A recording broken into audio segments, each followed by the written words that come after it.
اعلی حضرت مفتی اعظم حجت الاسلام بریلی تجھے سلام۔ السلام علیکم ورحمۃ اللہ تعالی وبرکاتہ۔ مرکز اہل سنت جامعہ رضویہ منظر اسلام کے یوٹیوب چینل ہم سبق درس نظامی میں آپ کا خیر مقدم ہے۔ پیارے بچوں، جنہوں نے اب تک ہمارے چینل کو سبسکرائب نہیں کیا ہے وہ ضرور سبسکرائب کر لیں اور بیل آئیکن بھی ٹچ کر دیں تاکہ کوئی بھی اپلوڈ آئے وہ اس کی نوٹیفیکیشن آپ تک فوراً پہنچ جائے، اور اپنے ساتھیوں سے بھی شیئر کریں، اور بات پسند آئے تو لائک بھی کریں۔ اب آپ کے سامنے شرح تہذیب کی تلخیص جو امداداللبیب لفہم تہذیب کے نام سے ہے، اس کتاب کو پڑھائیں گے مفتی محمد قمر صاحب۔ آپ ان کو بغور سماعت فرمائیں۔ بسم اللہ الرحمن الرحیم۔ والثامن الانحاء التعلیمیہ۔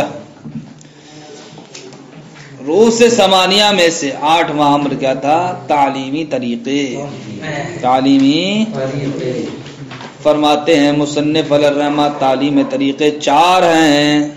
تعلیمی طریقے 4 کیا کیا ہیں؟ 4۔ ان میں سے پہلا ہے تقسیم، یعنی کہ تقسیم، اور دوسرا طریقہ ہے تحلیل، تیسرا طریقے کا نام ہے تحدید، اور چوتھے طریقے کا نام ہے برہان۔ یہ چاروں چیزیں جناب والا تعلیمی طریقے کہلاتی ہیں۔ چاروں چیزیں تعلیمی طریقے کہلاتے ہیں۔ تقسیم کا مطلب کیا ہے؟ تقسیم کا مطلب ہے اوپر سے نیچے کی جانب بڑھنا، اوپر سے نیچے کی جانب بڑھنا، یعنی کہ عام سے خاص کی جانب بڑھنا، عام سے جیسا کہ جناب والا جنس کو ہم تقسیم کریں تو کس کے کرتے ہیں؟ اس سے نیچے والی چیز کو ملاتے ہیں۔ اب اوپر والی چیز کو نیچے سے ملا دیا، نہیں ملا دیا، اوپر والی چیز کے ذریعے سے ہم بڑھ گئے کس کی جانب؟ نیچے کی جانب۔ تو تقسیم کے لیے جناب والا اوپر سے نیچے کو آنا پڑتا نہیں آنا پڑتا ہے، نیچے والی چیز کے ذریعے سے تو بٹے گی کوئی چیز۔ تحلیل کا مطلب کیا ہوتا ہے؟ تحلیل کا مطلب ہوتا ہے اس کا الٹا، نیچے سے اوپر کو جانا، نیچے سے اوپر کو جانا، یعنی کہ خاص سے عام کی طرف جانا، خاص سے عام کی طرف جانا۔ تو تقسیم یعنی کہ انحاء التقسیم، تقسیم کا طریقہ یہ ہے کہ یعنی التکثیر من فوق الی اسفل، بڑھنا ہے اوپر سے الی اسفل، نیچے کی جانب۔ تقسیر کا معنی کیا لگا ہوگا؟ بڑھنا، اوپر سے نیچے کی جانب۔ اب اوپر اور نیچے کا مطلب کیا ہے بھیا؟ منطق کی اصطلاح میں بولو، ای من اعم الی ما هو اخص، یعنی کہ عام سے اخص کی جانب بڑھنا، عام سے جیسا کہ جنس کی تقسیم کرنا، الی الانواع، انواع کی جانب، نوع کی جانب، والنوع الی الاصناف، اور نوع کی جناب والا تقسیم کرنا اس کی قسموں کی جانب، وہکذا، اور اسی طرح۔ والتحلیل عکسہ، تحلیل کس کو کہتے ہیں؟ تحلیل اس کے الٹے ہونے کو کہتے ہیں، یعنی کہ التکثیر من تحت ای من اخص الی ما هو اعم، یعنی کہ نیچے سے، نیچے کا مطلب اخص سے عام کی طرف بڑھنا، اخص سے عام کی طرف بڑھنا۔ جیسے کہ زید کی تحلیل کی ہم نے الی الانسانی، کس کی جانب؟ انسان کی جانب، والحیوان، اور حیوان کی جانب، والانسان، اور انسان کی ہم نے تحلیل کی کس کی جانب؟ حیوان کی جانب، اور جسم نامی کی جانب۔ تحدید کس کو کہتے ہیں صاحب؟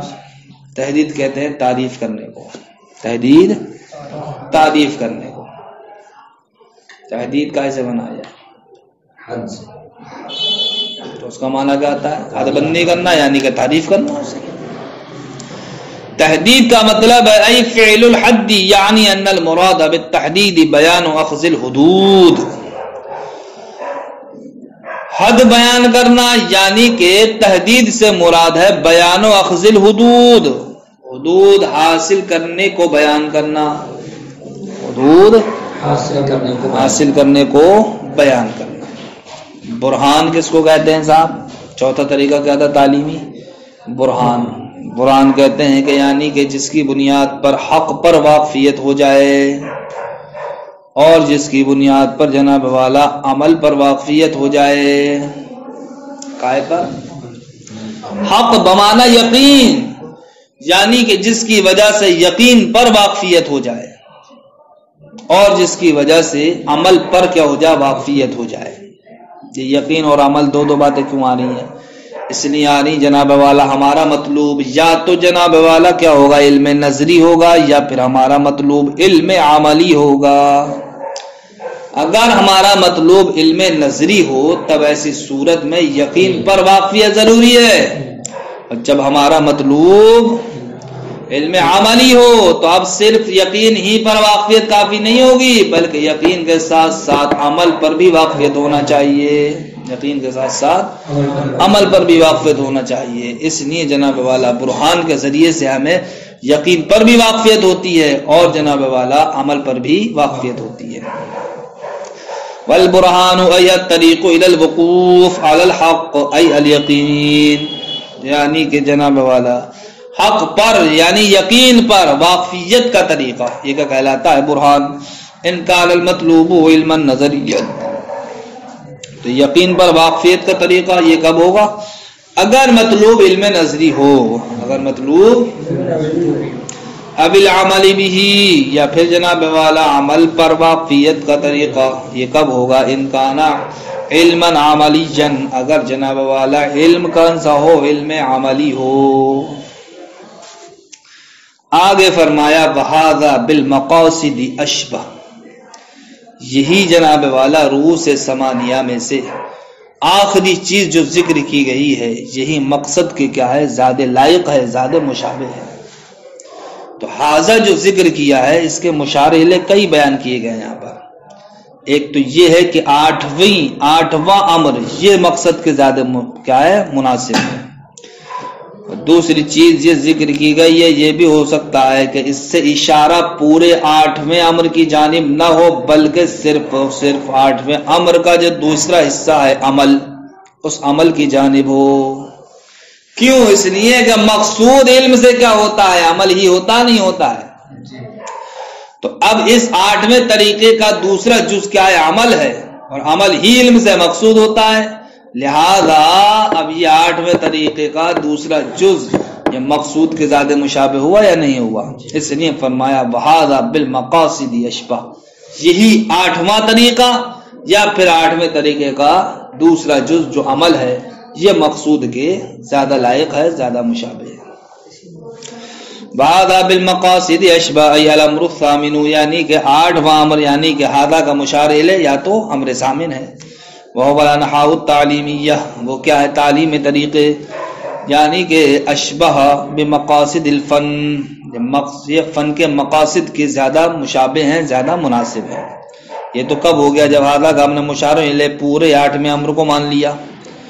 اور ممکن ہے ان یقال کہا جانا ان ھذا اشارۃ الی العمل، کہ ھذا سے اشارہ کس کی جانب ہے؟ عمل کی جانب ہے. اب تو اس کا مشارحہ پورا 8واں امر نہیں بنے گا، بلکہ 8ویں امر کا ایک جز بنے گا. وَقَوْنُهُ أَشْبَهَ بِالْمَقْصُودِ ظَاهِرٌ، اس 8ویں امر کا جناب والا مقصود کے زیادہ مناسب ہونا، زیادہ مشابہ ہونا، ظاہر ہونے کی وجہ کیا ہے؟ فرماتے ہیں لأن المقصود من العلم على عمل، اس لیے کہ علم سے مقصود کیا ہے؟ عمل ہی ہے. اور اس 8ویں امر میں جناب والا کیا ہے؟ عمل ہی کے طریقے پر واقفیت ہے. اس لیے یہ 8واں امر کیا ہے؟ مقصود کے زیادہ مشابہ ہے، زیادہ مناسب ہے. جعلنا اللہ من الراسخین فی الامرین، اللہ رب العزت ہم کو دونوں امروں میں راسخ بنائے. کیا بنائے صاحب؟ راسخ بنائے، یعنی علم بھی ہم سیکھیں اور علم کے ساتھ ساتھ عمل بھی کریں ہم اس علم پر. ان دونوں میں اللہ رب العزت ہمیں ماہر بنائے، ماہر علم میں بھی ماہر ہوں ہم، اور اس علم پر عمل کرنے میں بھی ماہر ہوں. علم تو بہت سارے لوگ حاصل کرتے رہتے ہیں لیکن عمل بہت ہی کم لوگ کرتے ہیں. لیکن جو عمل کرتے ہیں وہی خوش قسمت لوگ ہوتے ہیں. تم خوش قسمت میں سے بننا، نہ کہ ان میں سے کہ جو بھیڑ میں اضافہ کر دیتے ہیں. وَرَزَقَنَا بِفَضْلِهِ وَمَنِّهِ سَعَادَةً فِي الدَّارَيْنِ، اور اے ہمارے رب تو ہم کو اپنے فضل اور اپنے احسان سے دارین میں سعادت عطا فرما، دارین میں وحب حبیبہ سید الکونین، اور اپنے حبیب جو کونین کے سردار ہیں، تمام عالمین کے سردار ہیں، ان کی محبت ہم کو عطا فرما۔ اذ حبہ مدار الفوز، اس لیے کہ سرکار ہی کی محبت یہ کامیابی کی دلیل ہے، کامیابی کا مدار ہے۔ سرکار کی محبت کے بغیر کوئی عمل بارگاہ رب العزت میں قبول ہو سکتا ہے؟ نہیں ہو سکتا۔ اس لیے نہیں ہو سکتا کہ سرکار کی محبت ہی کو اللہ رب العزت نے تمام اعمال کی قبولیت کا ذریعہ بنایا ہے۔ حضرت کس کی بات ہے؟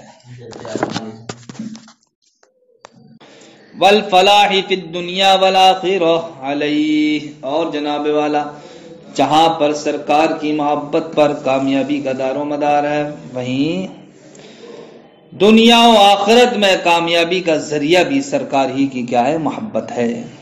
وعلی آلہ وصحبہ افضل الصلاۃ والتسلیم، اور آپ کی آل پر اور آپ کے صحابہ پر افضل الصلاۃ والتسلیم، سب سے افضل رحمتیں اور برکتیں نازل ہوں۔ رحمت برکتیں کہہ لیں یہاں پر افضل الصلاۃ والتسلیم، جب سرکار کی جانب اس کی نسبت ہوگی تو سب سے افضل درود ہو آپ پر، درود و سلام ہو۔ صحابہ ہیں تو رحمت مراد لے لیں آپ، اس کا آل ہے تو رحمت مراد لے لیجیے۔ تمت بالخیر۔ السلام علیکم ورحمۃ اللہ۔